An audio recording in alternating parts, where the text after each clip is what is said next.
오늘 함께 보실 하나님의 말씀은 로마서 2장 16절에서 12절에서 16절 말씀입니다. 로마서 2장 12절에서 16절 말씀입니다.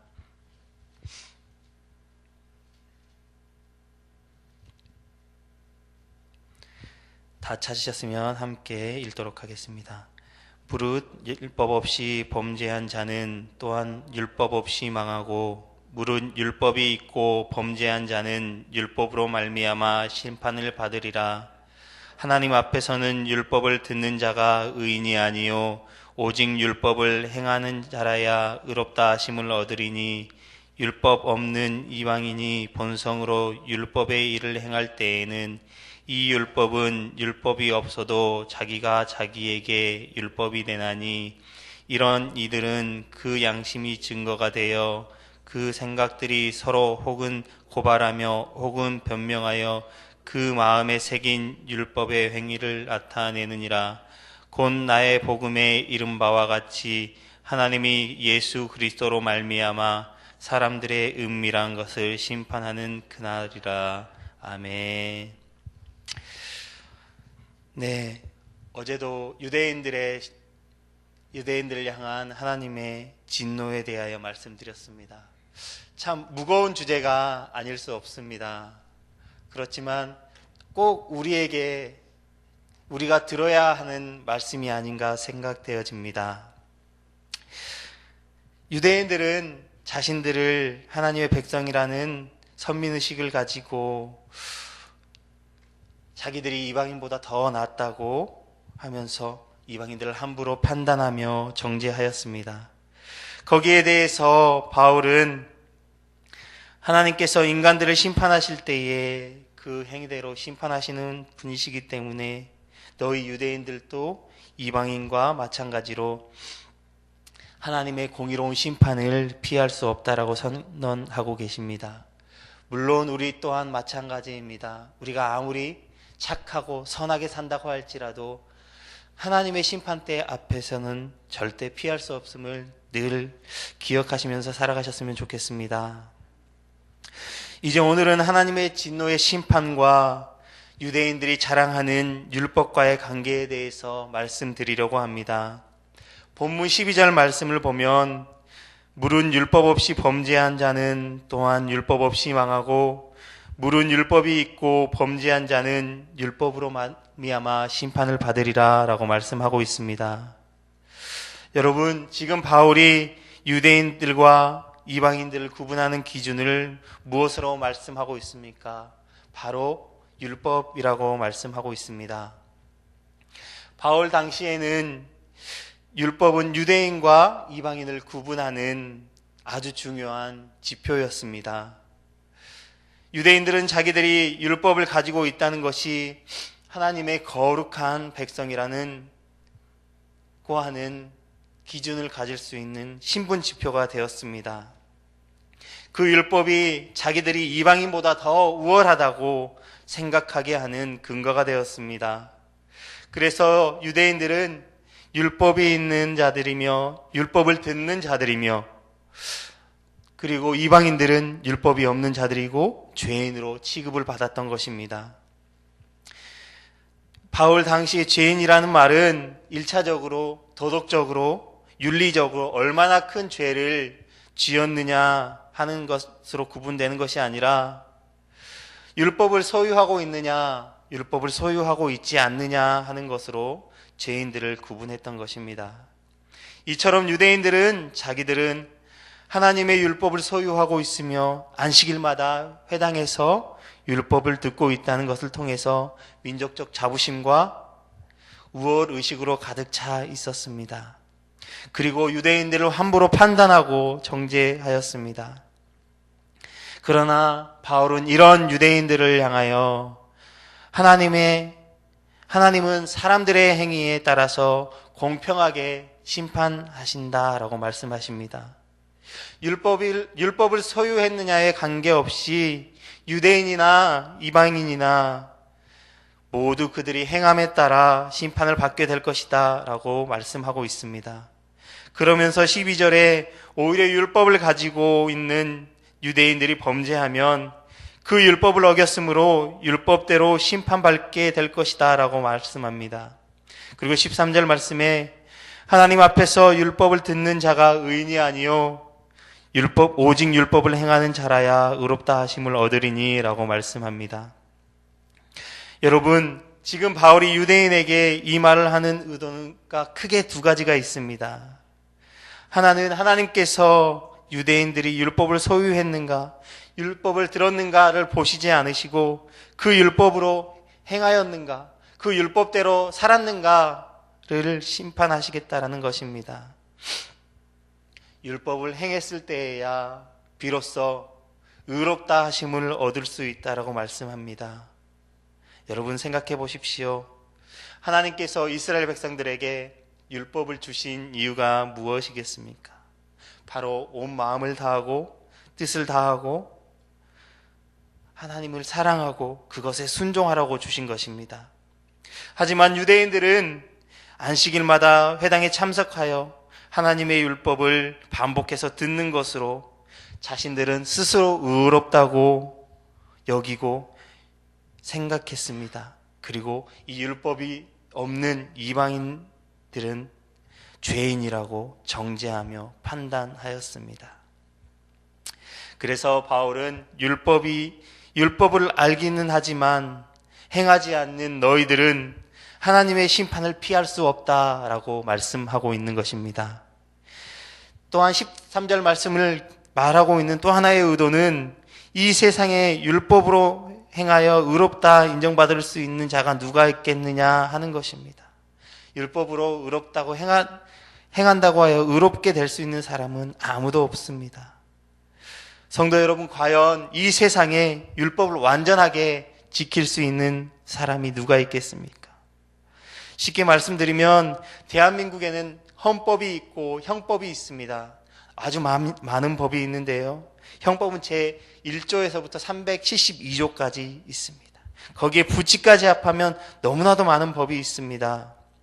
성도 여러분, 대한민국에 살면서 이 형법을 다 지키고 살아가십니까? 아마도 100% 다 지키는 사람은 아무도 없을 것입니다. 하다못해 급해서 교통신호 하나라도 어기며 살아가고 있을지도 모르겠습니다. 이처럼 법을 지킨다는 것이 너무나도 어렵습니다. 성경 안에는 많은 율법들이 기록되어 있습니다. 많은 규례들이 기록되어 있습니다. 그것들을 다 지키면서 살아가고 계십니까? 하지 말라라고 명령하는 말씀이 많이 나오는데요. 그 말씀 다 지키고 계십니까? 우리로서는 이 명령을, 이 규례를 다 지키며 사는 것이 불가능합니다. 그래서 성경은 이렇게 말씀합니다. 의인은 없고 하나도 없나니 라고 말씀합니다. 다시 말해 율법을 온전히 지킬 수 있는 사람은 아무도 없습니다. 아마도 그 당시 유대인들은 분명히 자기 나름대로 율법을 온전하게 지키고 있다라고 생각하고 있었을 것입니다. 그러나 율법을 완전하게 지킬 수 있는 자는 이 세상에 아무도 없기에 결국 유대인들도 하나님 앞에서, 하나님 심판대 앞에 섰을 때에 심판받을 수밖에 없는 죄인들이다라고 말씀하고 있습니다. 유대인들이 율법을 가졌다고 해서 안전한 것이 아닙니다. 우리가 기억하셨으면 좋겠습니다. 율법을 가졌기에 더 엄한 심판이 있을 것이라는 것을 잊지 않으셨으면 좋겠습니다.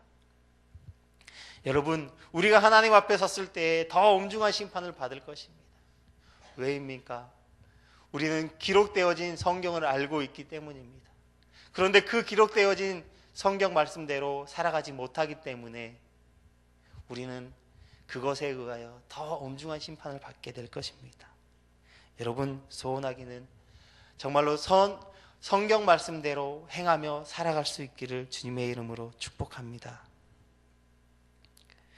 율법을 가졌다는 것은 죄라는 것이 무엇인지 율법을 가지지 못하는 자들보다, 율법을 가지지 못한 이방인들보다 너무나도 더 잘 알기 때문에 그들의 죄에 대해서 더 크게 심판받을 것입니다.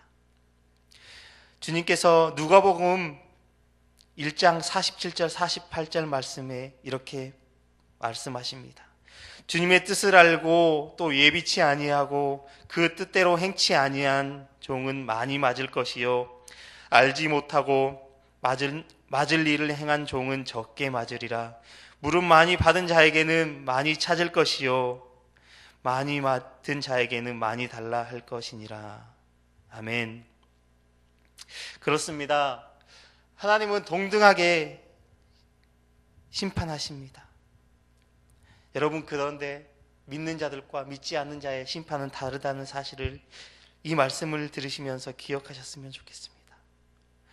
알고도 행하지 않는 자는 더 많이 맞을 것이다 라고 기록하고 있습니다.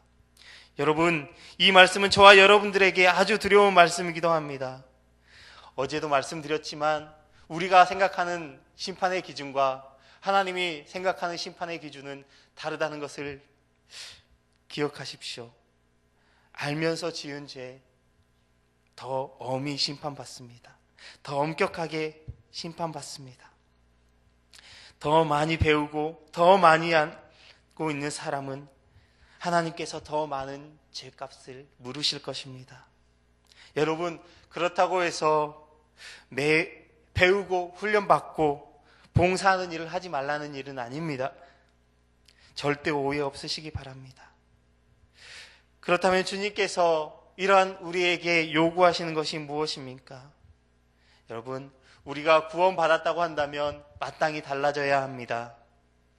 새로운 사람으로 거듭나야 합니다. 교회 다니는 것 외에는 변화가 없다면 그것은 정말 두려운 일입니다. 세상 가운데 살면서 변화하지 않는다면, 그저 내가 교회 다니는 것에 만족한다면 그것은 정말 두려운 일임을 잊지 마십시오. 구원받는 하나님의 백성이라고 한다면 하나님이 우리에게 주신 시간, 주신 물질, 주신 재능을 가지고 하나님 나라를 위해서 사는 분명한 삶의 자세를 보여야 할 것입니다.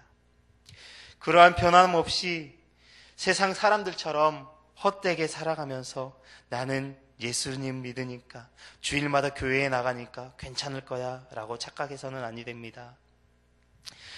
하나님을 알면서도 행하지 않는 그 삶, 그 삶의 행위대로 하나님은 심판하시는 분이십니다. 그래서 우리가 하나님을 믿는 자이기에 하나님 앞에서 더 많은 책임이 필요하고요, 더 많은 죄값을 물으신다는 사실 우리 마음 가운데에 새기셨으면 좋겠습니다.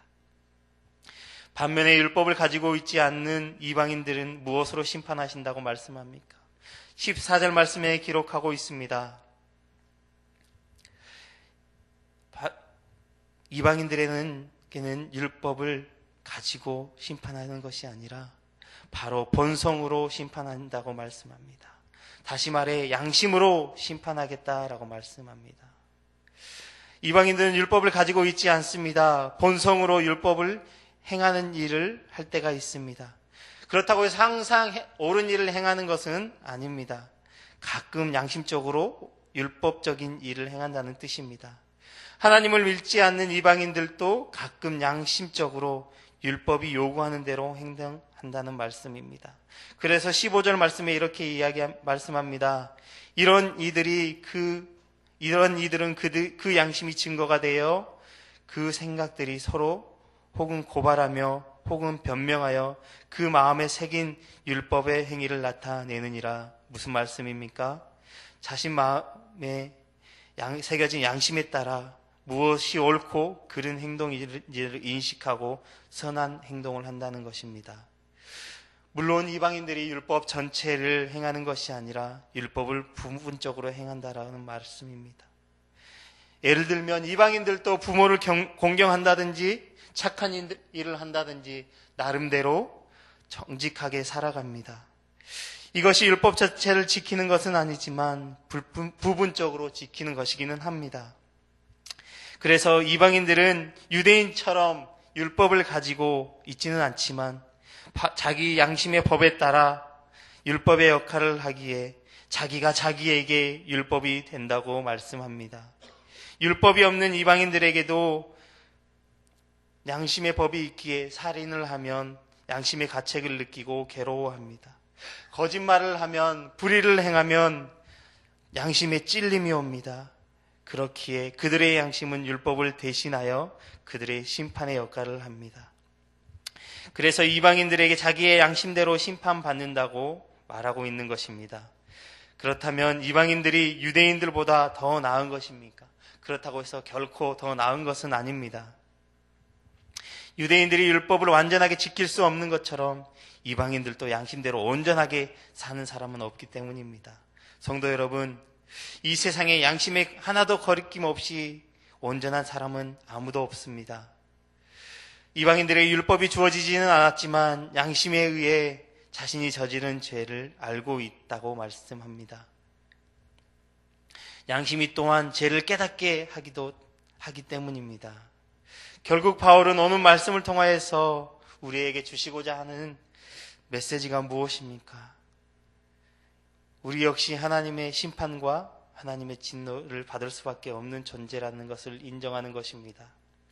우리는 죽을 죄인이고 하나님의 심판 앞에서 나도 예외는 아니다라는 것입니다. 하나님 앞에 우리의 죄를 인정하고 우리 모두가 겸손해져야 합니다. 인정하지 않으면 그것만큼 양심 없는 일도 없습니다.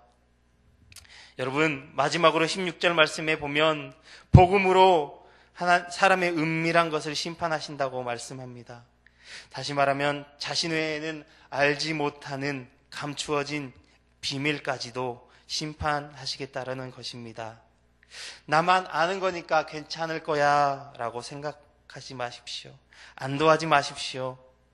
하나님의 심판대 앞에서는 감추어지는 것이 아무것도 없습니다. 하나님께서는 우리 마음속에 품은 비밀까지도 다 알고 계십니다.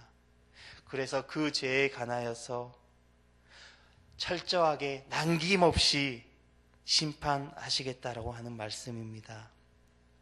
여러분, 이 심판의 날에는 우리의 신분을 가리지 않고 우리의 신분이 높을지라도 우리의 신분이 낮을지라도 내가 좋은 직업을 가졌더라도 그렇지 않더라도 우리가 행한 그대로 심판받는다는 것을, 그 복음의 기준에 따라서 공평하게 심판받는다는 것을 기억하십시오. 우리에게 지금 필요한 것은 무엇입니까? 철저하게 하나님 앞에 엎드리고 자복하는 마음이 있어야 합니다. 나의 약함을 인정하고 나의 죄를 인정하고 하나님 앞에 엎드리는 자가 되어야 합니다. 여러분, 그러기 위해서 매 순간순간 예수님의 십자가를 붙드는 삶을 살아가시길 바랍니다. 십자가를 붙들 때에만이 우리가 순종하는 삶을 살 수 있고 그것이 우리에게 힘을 줄 수 있게 되어집니다. 거기에 축복이 있고 은혜가 있을 것입니다. 그래야 심판대 앞에 섰을 때 하나님의 말씀대로 살았노라고 고백할 수 있는 우리들이 될 줄 믿습니다. 사랑하는 성도 여러분, 오늘 하루도 이 두려운 말씀을 기억하시면서 예수 안에서 참고 선하게 행하며 또 썩지 아니할 것을 쫓아가는 복된 삶이 되시기를 주님의 이름으로 축복합니다. 기도하겠습니다. 사랑의 하나님, 감사합니다. 오늘 말씀을 통해 심판을 받을 수밖에 없는 존재들임을 우리가 깨닫습니다. 우리가 하나님의 백성이기에 우리의 행함에 대하여 더 엄한 심판이 있음을 말씀을 통해 보게 됩니다. 우리가 하나님의 심판대 앞에서 우리의 죄를 철저하게 자복하며 더욱 겸손하여지기를 원합니다. 하나님 앞에서는 숨겨질 것이 하나도 없다고 하셨습니다. 우리의 삶과 생각과 마음까지도 아시는 주님, 우리의 죄를 용서하여 주시옵소서. 우리가 구원받은 자로서 오직 십자가만을 붙들고 주님께 순종하는 삶을 살게 하여 주시옵소서. 하나님이 보시기에 합당한 삶을 살게 하여 주시옵소서.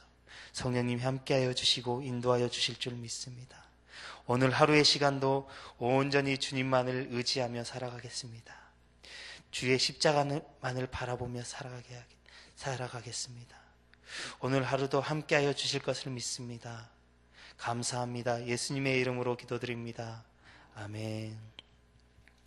오늘은 선교에 대한 공동 기도문을 함께 교독하며 기도하겠습니다. 모든 민족과 나라에 십자가의 복음을 전하도록 온 세계에 12개의 선교센터를 세우게 하옵소서.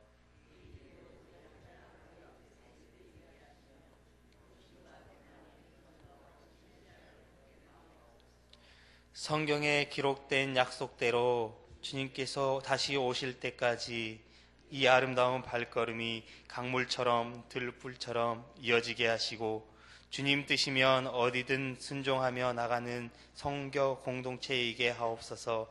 한 사람을 사랑하고 찾으시는 하늘 아버지의 에게 하옵소서. 아멘. 함께 주기도문 하시겠습니다. 하늘에 계신 우리 아버지, 아버지의 이름을 거룩하게 하시며 아버지의 나라가 오게 하시며 아버지의 뜻이 하늘에서와 같이 땅에서도 이루어지게 하소서. 오늘 우리에게 일용할 양식을 주시고 우리가 우리에게 잘못한 사람을 용서하여 준 것 같이 우리 죄를 용서하여 주시고 우리를 시험에 빠지지 않게 하시고 악에서 구하소서. 나라와 권능과 영광이 영원히 아버지의 것입니다. 아멘. 이 시간 다음과 같은 기도 제목으로 기도드리겠습니다. 지금 들은 말씀이 내 삶으로 이어지게 하옵소서. 성도들의 가정과 사업장을 축복하시어 하나님의 은혜와 평강이 넘치게 하옵소서. 오늘 저녁에 있을 심야 예배 가운데 하나님의 큰 은혜가 임하게 하여 주옵소서. 북미에 세워진 로고스 라이프 교회를 통해 하나님의 복음이 그 땅에 선포되게 하옵소서. 육체적인 질병으로 인해 어려움을 겪는 환우들에게 치료의 은혜를 더해 주옵소서. 대한민국 가운데 하나님의 정의가 회복되게 하시고 하나님을 믿는 자들이 겸비하여 하나님께 무릎 꿇게 하옵소서. 공동 기도문의 기도 제목과 각자 기도 제목에 따라 기도하시다가 삶의 자리로 나아가시겠습니다. 사랑의 하나님 아버지, 감사합니다. 하나님, 오늘 들은 말씀이 또한 우리 삶으로 이어지기를 원합니다. 우리가 하나님의 심판이 있음을 깨닫습니다. 하나님의 심판이 또 우리 가운데 멈춤하게 또 임하게 된다는 것을 말씀을 통해 깨닫습니다.